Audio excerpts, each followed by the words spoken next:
Alicia de la Cour Venning is a researcher at the International State Crime Initiative School of Law at Queen Mary University of London. She joins us now live. Thanks so much for joining us, Alicia. There really are so many issues at play here, and now we're seeing border violations becoming part of the discussion. Are you concerned that could take focus away from the thousands of innocent victims now in this conflict?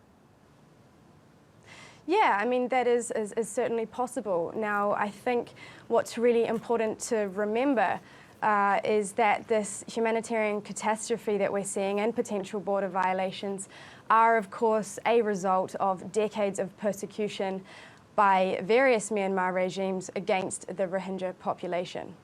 And, of course, this persecution, many analysts warned, could give rise to militancy and violence in the region if these policies were not reformed. And unfortunately now we have seen that this has in fact eventuated. This is despite the fact that a large proportion of the Rohingya community, by and large, rejected the use of violence in response to these decades of oppression up until now.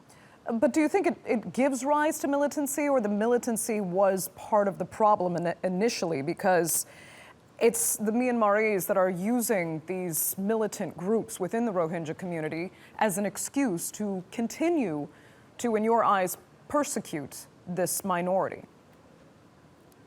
Yes, that's absolutely what, in fact, is taking place. So the Myanmar government has consistently dehumanized and branded Rohingya as illegal Bengali immigrants or, in fact, terrorists. And that's right, this military response, these crackdowns are allegedly in response to this militancy. Now, indeed, the violence, the perpetrators of this violence need to be held accountable. But, of course, the Myanmar government and the military, rather than tracking down those who were responsible for this violence, they are collectively punishing the entire Rohingya community. Of course, we're seeing villages razed to the ground. We're seeing civilians, including women and children, murdered. And the response is completely disproportionate and discriminate. Okay, now Turkey's foreign minister, I'm not sure you're aware, has just announced that he will actually head to Bangladesh on Wednesday to discuss the Rohingya issue. Is that the kind of action you want to see? Is that more of what the international community needs to do to resolve this crisis?